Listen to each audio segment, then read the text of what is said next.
You're watching Arizona Real Estate Matters, the podcast. I'm your host, Phil Putnam with Empire Title Agency.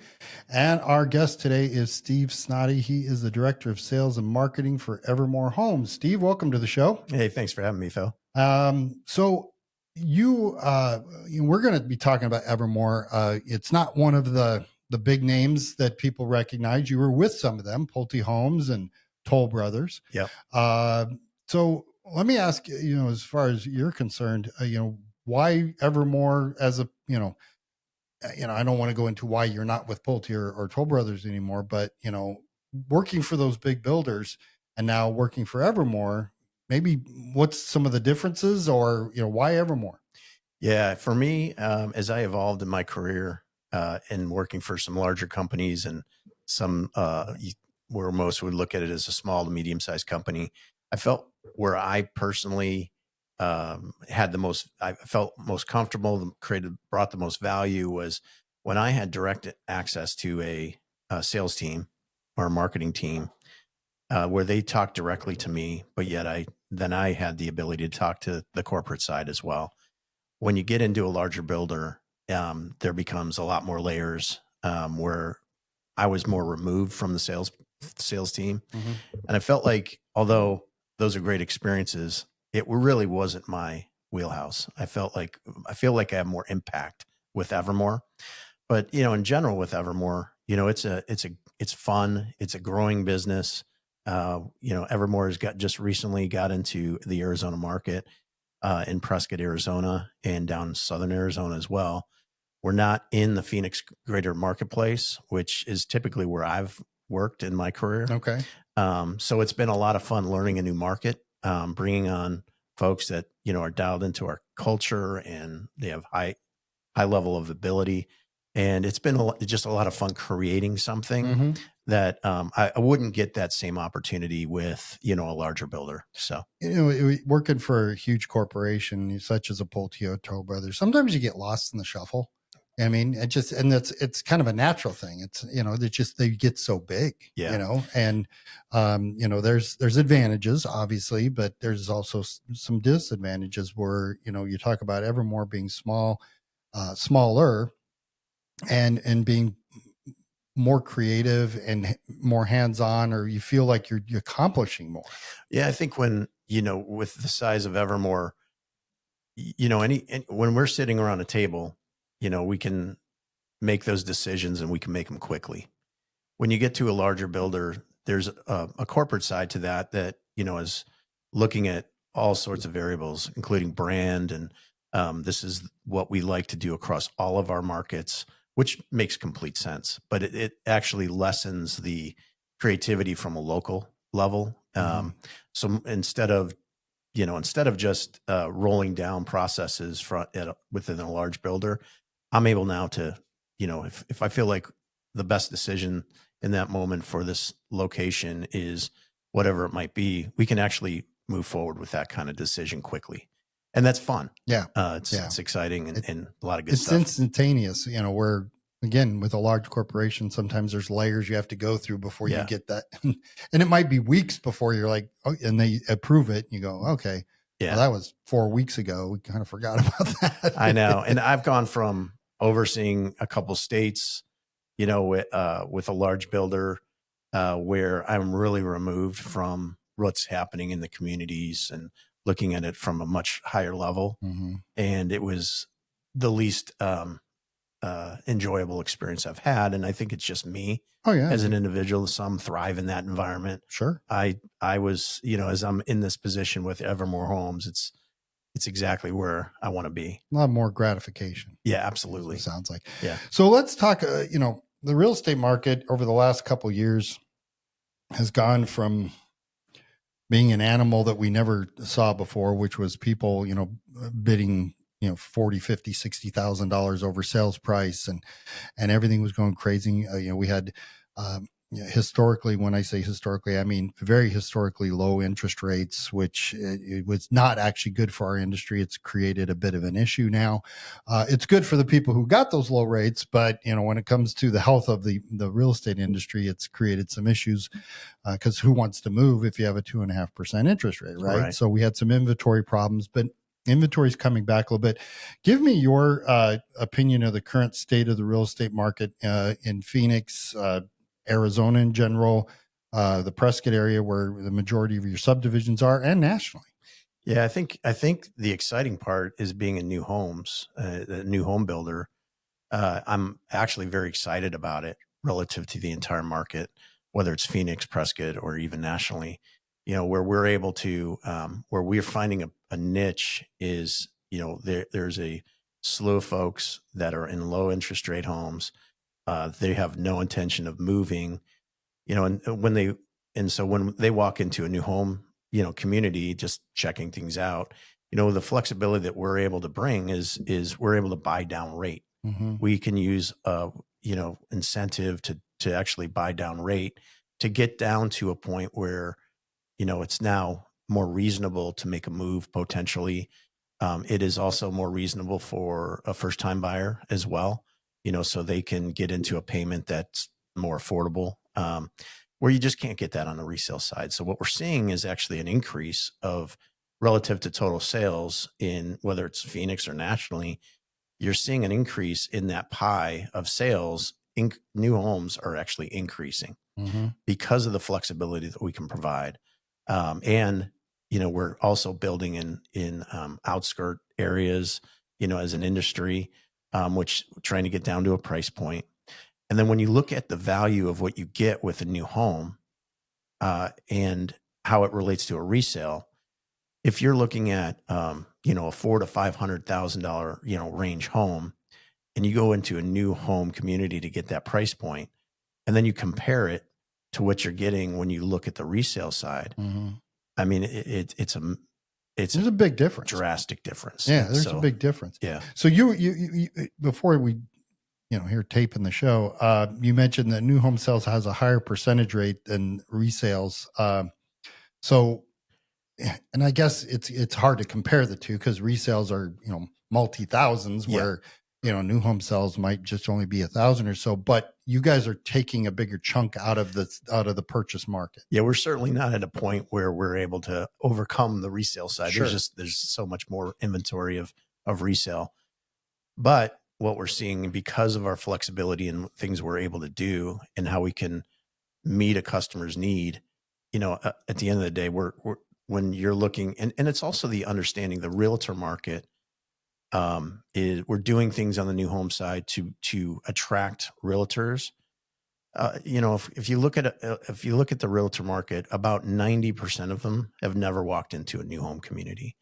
And so what we're trying to do is actually appeal to more realtors to actually come into our offices, even without a client, Mm-hmm. to really understand what our process looks like. Sure. And doing that up front rather than when the first time you walk in with a client, that, anytime you do something for the first time, there's always a little bit of anxiety. Oh, absolutely. You don't know what you're going to get into. What we're trying to do is have folks come out, realtors come out without a client, and we can take them through our experience. So when they do bring that client in, they're going to be comfortable doing it. It's interesting that you say that because, there's been kind of a myth, and maybe it does apply in some cases, but where the new home builders don't want you to come in with an agent, because they want to have control. Yeah. And dual agency is very important in our industry. You as a builder, you have your agents who represent you, and the buyer should have their own agent representing them. So even if you're a buyer out there, you may not like what I say right now, which is don't ever go to a new home builder without an agent. Yeah. Don't even drive onto the lot without an agent. And the main reason is because you need representation. Mm-hmm. And it's nice to hear you say that because you're encouraging the agents to bring in their buyers. You're not trying to dissuade them. Yeah. Every company has a little bit of a different take on this. So this is not necessarily an overall industry comment or opinion. Some builders are much more strict. They're black and white. They maybe pay less to a broker that, or a realtor who's bringing in a client at Evermore. And I think one of the benefits, of being at a company like Evermore, where we're able to, really look closely at the environment that we're, selling in and make quick decisions. My perspective is that we're looking for additional units to sell. We're Sure. different additional homes to sell. And how do we do that? And if only 10% of those realtors today identify with Evermore Homes in our markets, what happens if we get to 50%? Or what happens if our goal is to be 100% realtor, represented for the people coming and buying our homes? Sure. How does that actually increase our total unit sales? I mean, it's dramatic. Yeah. I was going to say you'd sell more homes that way. Yeah. And so if we can take a 3% hit in internally, from an overall budgetary standpoint and our margin, and we just identify that that's something we're willing to do, which we are. But you're selling more homes. We're selling a lot more homes. I mean, I think eventually it makes itself up in volume, doesn't it? It does. Yeah. And for us, it's something that we're 100% committed to. Yeah, it's good to hear. Yeah. It's good to hear. That's for sure. We're actually so committed to it that I have a process in place that if a realtor comes in without a client today and they say, take me through your process. And we do. We actually hand them a card for an extra $500. When they do bring their next client in, they get paid a little bit extra commission. A little more incentive. That's great. Now, as far as commissions are concerned, I don't want you to, because commissions are always negotiable, but are you guys competitive on the resale side as far as percentages concerned? Yeah, we pay 3%. Okay. We have not backed off of that. Really? That's good. Yeah. I know some builders have, and they can maybe, I think the market kind of dictates how builders look at that. Sure. But we are 3% on total net sale or net price. And we'll actually do some other things on, with inventory that's been completed or close to being completed, where we get a little bit more aggressive to try to sell those homes. We'll actually get more aggressive on the commission. And to me, it's, again, it costs a lot of money for us to hold on to a home. Yeah, absolutely. So we're willing to be more aggressive and happy to pay, for that. People, I said this a lot when I was teaching classes to real estate agents, and this was back at, after the crash of 07, 08. And, people would make comments to me. It's like, well, these banks, they just want to, they just want these properties back and everything. I said, you don't understand. They're not in the business to own homes. And there's a cost to owning a home. Yeah. And the same thing applies to you guys. So if you have a completed home and it's sitting there for a couple months, you've just incurred 2 months worth of ownership costs. Yep. Absolutely. You don't want that, because the longer it sits there, the more money it's costing you. Absolutely. Yeah. As we get, you'll find is that and I think I'm speaking for the industry, but as you get closer to completion of a home that's not sold, the pricing, gets more favorable to a buyer. Yeah. The longer it sits or days on market, it all comes back to the same old stuff. Days on market on the resale side, days on market on the new home side. It's all the same thing. That's for sure. All right. So let's talk a little bit about, because you have 5 subdivisions in Prescott, 2 of them in Tubac. Most everybody knows where Prescott is. It's up I-17, get to Cordish Junction, make a left, you'll hit it, you know. Yep. Tubac, though, a lot of people might not know where it's at, which is south. It's like about halfway between Nogales and Tucson. It is. It's a much smaller area down there, but beautiful area, that's for sure. So what are the differences between a large market like Phoenix and a secondary market like Prescott? Because Prescott could easily qualify as a small city. There's a few 100,000 people that are living up in Prescott Valley area. And now you start to incorporate, Dewey and Mary. Growing up here, you go up I-17, get to Cordish Junction, which at the time was a gas station and a little truck stop, cafe. I remember the name of it. It's no longer there. It was called Jerry's Hub Cafe. I love the food. You'd make a left, and then you'd hit Dewey and Mare, Humboldt. Dealey Humboldt. Humboldt. Yeah. Yep. And you'd hit that whole area in there, and it was just these little tiny towns. Yeah. And then you'd get to Prescott Valley, which was nothing at the time. Might have been just a few gas stations, and it was starting to grow. And then eventually Prescott. Well, now it's kind of almost growing into one big community up there. It has. Yeah. I mean, I think if I'm not mistaken, Prescott Valley now has bigger population than Prescott. Yeah. And the whole area now is like what, 250,000 people when you take in that whole area? Yeah, it's new. I've lived, for 25, 26 years in the valley here, and have certainly made some trips up north. And I think the Cordes Junction, interchange now as McDonald's. So, it's a McDonald's where made it. Jerry Subcave was. It's a shame, but that's all right. Yeah. But anyway, so yeah, it's about an hour from, if you're in the northern part of Phoenix, it's an hour and a half up there. Mhm. And so relatively quick. It is. And, to get to a location that is about 20 degrees cooler, whether it's on the high side or the low side, so this time of year you get a little weather, with snow, not often, but it kicks in. Oh yeah.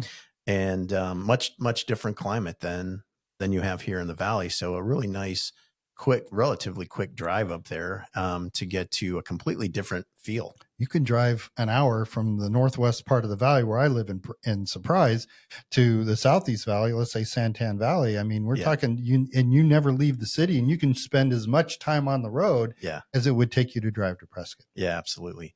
So it's a great, as I've worked there over the last year or so, it's become, it's amazing what it provides. It's a different market. It's a local market that is very strong.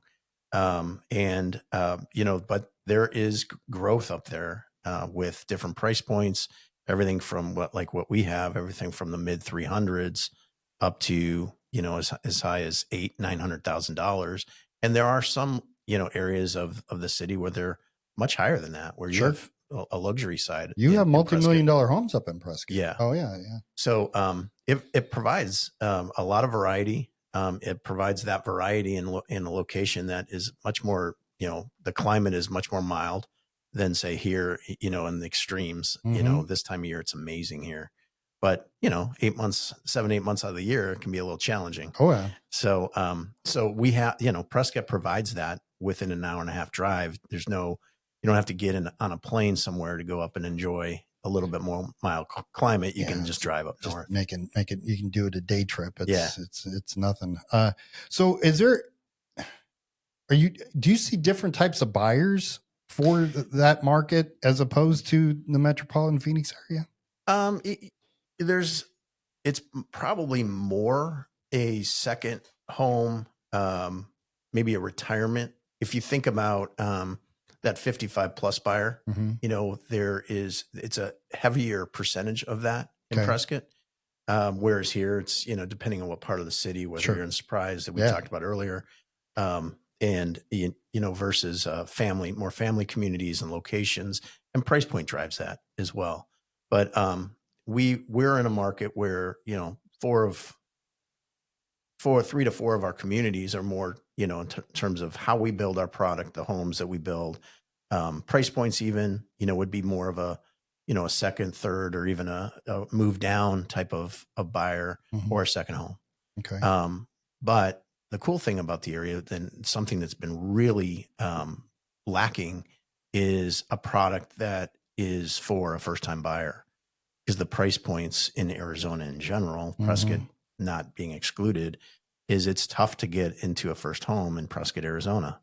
And because the market is a lot of 55 plus type of mentality, a lot of the building is directed towards that buyer profile. But what we found recently with a community called South Ranch in Prescott, where we were able to start in the mid 300s, it has been a game changer in Prescott. I mean, we are on a waiting list. Really? Yeah, we cap out sales each month, mainly because we want to build these homes and not overtax our construction team. Sure. So that we're providing a really solid product, and people are proud of it when they move in, and the homes look great. Whenever we go a little bit too aggressive on that, sometimes, it's a little more challenging based on Well, one of the things that I've noticed is that when a market gets hot, or if you have something that's super popular, and then, like you said, you have a waiting list and you oversell, not that you would really oversell, you only have so many lots, but if you get too aggressive, let's just say, your build time goes much longer. Yeah. So, and next thing you know, people are waiting 12 plus months for, a standard home, not anything with any specialties to it. Yeah. And they get a little frustrated with that. No question. And our goal, our buyer's opinion matters, where, we want, when they move into their home, we want them to be ecstatic about that move. Obviously they're excited because it's something new. And they're, when they finally move into this home that they've kind of looked at over the last 6 months or so, they're excited in general, but we want to make sure that we're in control of that experience all the way through, and even post close. Mm-hmm. And so that experience is really important to us. Sure. And we want to make sure that, when we deliver that home to them, that it's a celebration. It's a great day. And the people don't realize that the residual effects of the time it takes to build a home. So if you tell somebody, hey, this is 6 months, and you're hitting that more or less, they can then plan their life, because they might have a house to sell first. Yeah. They may have, obviously if they're renting, they got to give their landlord some, notice. If you say 6 months, knowing that's going to be 9, just to get people in the door, that doesn't bode well for satisfaction afterwards. No, it's important for us to understand our build times. We actually have a very relatively quick build time. So the average home, the 300,000 one you're talking about, because all homes are a little bit different. The higher price point, sometimes it's a little bit longer. Sure. What is the standard build time for that? When somebody signs a contract to purchase a home with us, we quote 6 to 7 months. Okay. And some of that is the process of getting the permit, and making sure that we're ready to go. And we start our homes. We're starting our homes in around 45 days from contract until the actual start of the home. Okay. So that 45 days is part of that 6 to 7 months. Sure. So our actual build times are more in line with, 4.5 to 5 months. Okay. And we're actually 5 to 5.5 months.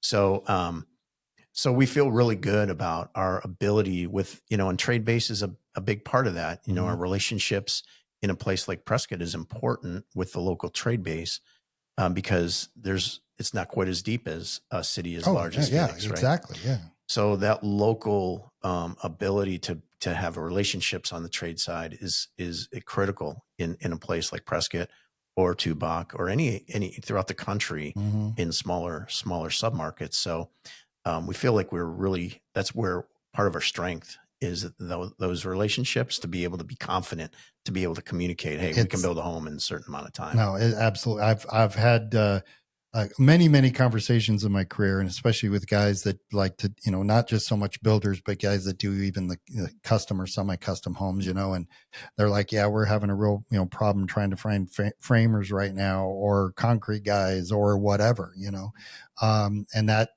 can definitely, throw off a project, sometimes months. Yeah.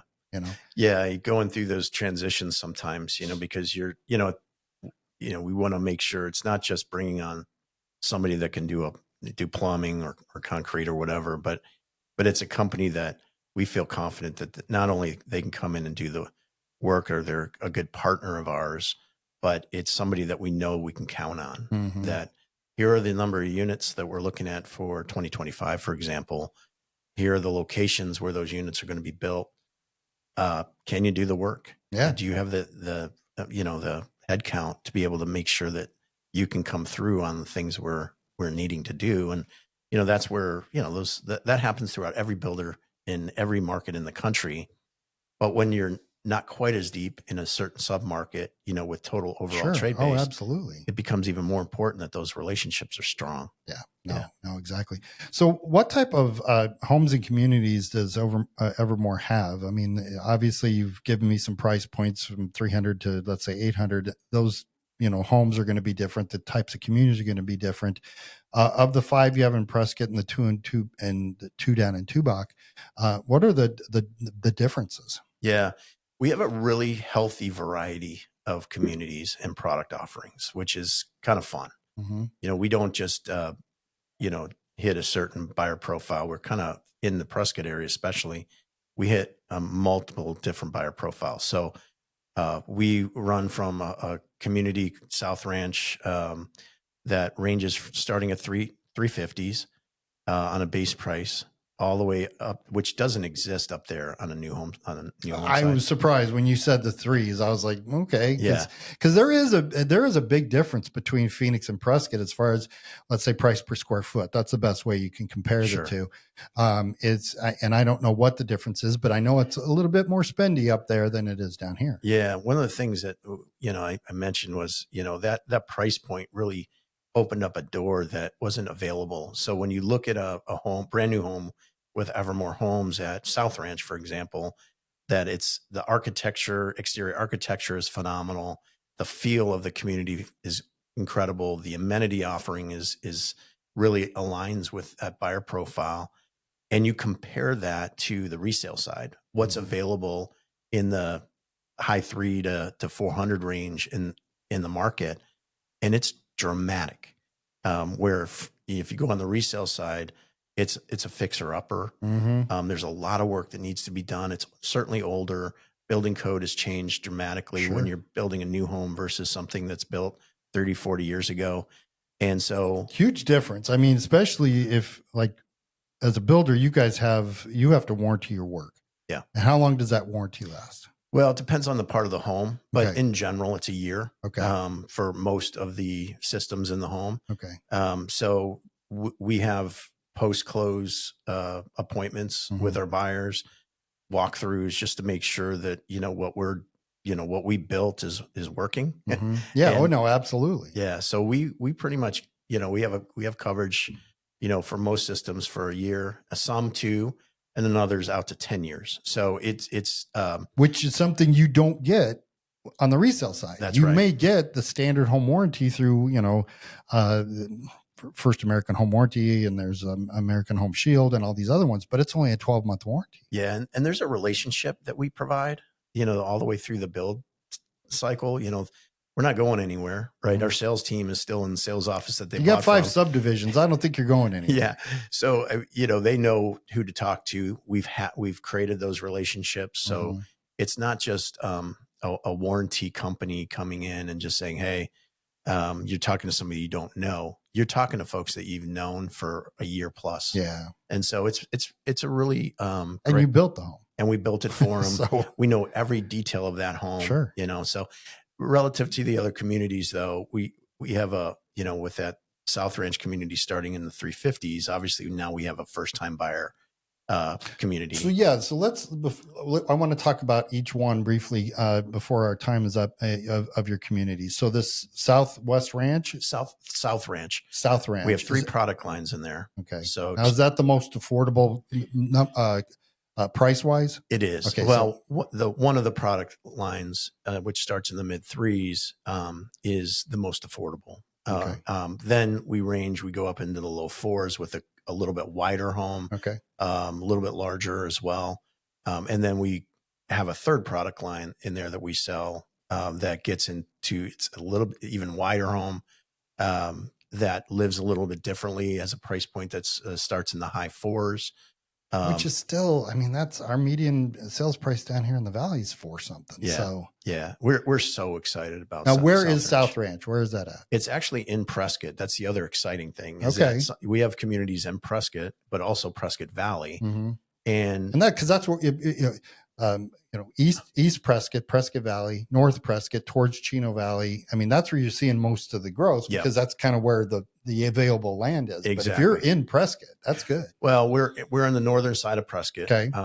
Just north of Pioneer Parkway, okay. Which is Willow Creek and Pioneer Parkway. Still only a few minutes from downtown Prescott. Yeah. It's a 12-minute drive to the square. Yeah. Which is, everybody, most people that think about Prescott thinks about the square. Sure. It's phenomenal. It's like you're stepping back in time in some way. Absolutely. And super cool area. But there's also, just like most cities, you have the outskirts, and the outskirts in Prescott is 10 to 12 minutes. Yeah. So it's much different than most, larger cities, certainly. So we're really excited to be able to provide this product that's actually in Prescott. Okay. A lot of the growth is in Chino, which is even further north.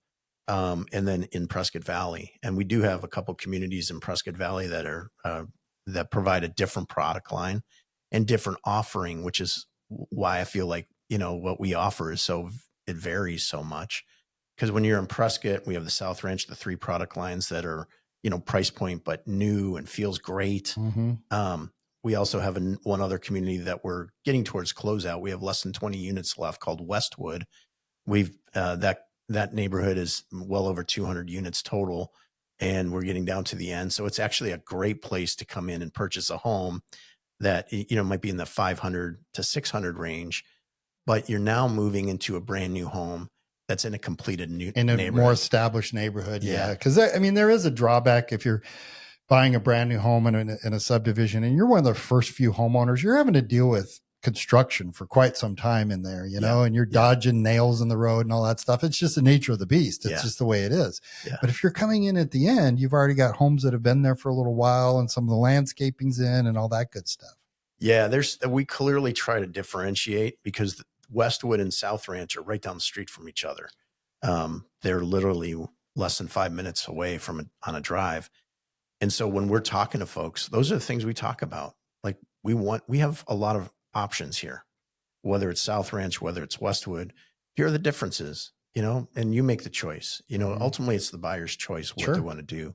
We just provide the options, and they can direct themselves how they want, which is kind of fun to be in that position. Oh yeah, no, absolutely. Now in Prescott Valley, you have we have 2 communities in Prescott Valley. Okay. One called Northridge. It's in Pronghorn Ranch master plan community. Okay. That's a little bit unique. It's the most, in Prescott Valley, in Pronghorn Ranch, provides pickleball. It's got a clubhouse, there's, pool, things that, maybe more family driven. But yet also, again, a price point starting in the high 4s, but by the time you're done there, you're spending $550,000, maybe $600,000. And you have this incredible amenity, that most places in Prescott don't offer. And it's close to the highway, so you can kind of get in and out if you want, just get around town. And then we have Morningstar. Morningstar is completely different than the others. It's going further out on 89A as you head out to like Jerome. Like if you're going to head up to Mingus or something like that. Exactly. And it's an RV garage community. It's a minimum half-acre lots. Very popular. Yeah. So, that kind of offering, along with everything else we have, everything we have is a little different than the other. Yeah. So we're able to attract a buyer at pretty much anything. And that area, if you've been up there or if you haven't, I like that area because you literally do see antelope. There are herds of antelope that actually roam up that area. And it sits at the kind of the foothills of Mingus Mountain. And it's even though you're literally minutes away from the town of Prescott or Prescott Valley, you kind of feel like you're out. Absolutely. There's not a day that I drive out there that you don't see the antelope or, and deer. And it's incredible. I mean, cool. And it's not just, 4 or 5 deer. I mean, it's a large group of animals that are just hanging out. Yeah. So it's really an interesting. I get excited when I see a quail in my yard because it's like, ooh, that's not it's something that you normally don't see, or quail, that kind of thing. So, so I also wanted to talk about, did we cover all the ones in Prescott? Just, the one thing about Morningstar, just real quick, is that we're just about to open our next phase there. That is even further back away, kind of, we have a larger community that, but you're going to end up being a little bit further back, which then opens up some of those views of Mingus Mountain. Sure. And some of the outlying, just pastures and, you know, not pastures, probably a better way to say it. It But I gives mean, you a sense of serenity when you're in that area, yeah, doesn't it? I mean, it does. it's you're, like I said, you're minutes away from all the amenities of a city, but then you feel like you're far enough that you're out in the country. Yeah, yeah. It is completely like you said it perfectly. I mean, you get out to that point, it's not that far, but yet you're in a completely different environment. Mm-hmm. And now you're able to. And we have a lot of folks up there that have RVs. They want to build an RV garage. We can build a 40-foot or a 50-foot, depending on the home that they're building. Sure. And we actually model it up there to show folks how it can be used. Really? So, Okay. yeah, I mean, but again, it's different than the other communities. Sure. So we have an offering that really opens ourselves up to sales and communities. That's really cool. Now you also have some closeout stuff down in Tubac, you mentioned. We do. Yep. We've got 5 units down there. So Tubac Golf Resort, we have 2 completed homes. Okay. And in an offshoot neighborhood called the Barrio in Tubac, we have 3 homes that are either complete or soon to be complete that, you know, we'd love to, you know, it's such a cool little town. I don't know. It's different. It is cool. It is really cool, but it's very artsy. Yes. Very different. It's about a half hour south of Tucson or so. About, yeah. So you know, you're not that far from obviously a very big city. And a lot of it is adult retirees that live down there because you got Green Valley, which is like almost all, you know, adult communities, correct? Yep. Yeah, they just had their large art festival, which is a big deal. I think brings in people from all over the United States. It does. And they completely shut, you know, we couldn't even be open for sale that day because there are so many people that come in. Really? That and the size of the community is what it is. Mm-hmm. And so they actually kind of shut down. Like even some of the largest brokers, the real estate brokers in town aren't open for business It's just too much. Yeah. So it's a lot of fun, completely different. Yeah. Well, the little piece of history, if you want to live in a town that was, you know, established in the 1800s, you can live in Prescott. If you want to live in a town established in the 1600s, you can live in Tubac because that Tubac and Tumacacori and that whole area, they got missions down there that were built in literally this late 1600s. It's amazing. Yeah. It's got a ton of history. Or 30 minutes from, you know, Mexico, you can go shopping down in Nogales. Yep. Or 30 minutes from Tucson. Again, you feel like you're out, very similar to the Prescott area where you're out, you know, in the not just the suburbs, but much more rural than if you were just in some of the outskirts of Phoenix or whatever. Yeah, for sure. What are the price points of the properties in Tubac? Well, we're a little bit lower. Really? Yeah. We're in the high $300,000 to $400,000 range. That's affordable on a completed home as well. Yeah. Do people talk about affordability, and you're providing obviously affordability to your homeowners, but you're also giving them something new and exciting, and you can't beat that. You really can't. You know, now I see why you're at Evermore as opposed to some of the other ones. Yeah, it's been a great experience. Our team is seasoned, yet a lot of fun to work with. You know, we look at things. We're able to look at things a little bit more personal with our buyers. They're having a challenge of some sort, we can talk it through with them. That's so important. Yeah. And so we're having fun. You know, it's just been, you know, we have a great team. Our sales team is incredible. Our construction team, and you name it, is just rock solid. And so, yeah, we're having a lot of fun doing what we're doing, awesome. and we're growing. Yeah. You know, this year we're growing significantly. So yeah, it's been great. Cool. We joke around that, you know, when you go to get to the car wash and they always ask you, well, you know, do you want some scent put in your car? And most people say, yeah, I want that new car scent. You know, we need to come up with something you can hang in resale properties that has that new home smell. Cause that's one of the big draws too. I mean, obviously there's a plethora of advantages to buying a brand new home, but that new home smell, there's something about that. The senses are important. No question, whether it's smell or whatever it might be, you know, it's like, in sight as well, you know, as you come in something brand new. Oh, absolutely. You're looking at our models, which we've done, I think, a great job with. So yeah, we'd love for. So do you guys have a website of where people can go to take a look at these things? Yeah, just go to www.evermorehomes.com and you can find us real easy. We just transitioned into a new website that we're really excited about, a little easier to traverse through and kind of figure out what we're offering. And we do have an online salesperson though. So if somebody's interested, you click right on there and to our online person, and they'll be, they can either email or call you immediately and be able to help you with questions and answers. So yeah, our process is fairly easy. Whether they're going through our website or they walk in our door, Mm-hmm. we are very much an open arm type of builder that we want, we want everybody and anybody to come check out what we're offering, and hopefully we can figure out a way for them to have home ownership. Oh, that's great. You guys are definitely proactive on getting the buyer what they deserve, really, Yeah. to be honest with you. If you guys are interested in a home up in Prescott, or maybe a few of them that they still have left down in Tubac, Evermore Homes is the name of the company. Go to their website, check it out. Trust me, I mean, you're Prescott, you're an hour north, or hour and a half, maybe north of Phoenix. I actually know of some people that live up there and commute. They really do. Because like you said, you can drive from the West Valley to the East Valley and spend as much time in traffic as if you lived in Prescott and commuted down to the Valley. That's for sure. Absolutely. Yeah. So check it out. Steve, thank you so much for being on the show. Guys, again, Evermore Homes up in Prescott, few properties down in Tubac. You need to check them out. You're going to do yourself a favor. So, Steve, thank you so much for being on the show. Thanks, Phil. All right, guys. We'll talk to you later.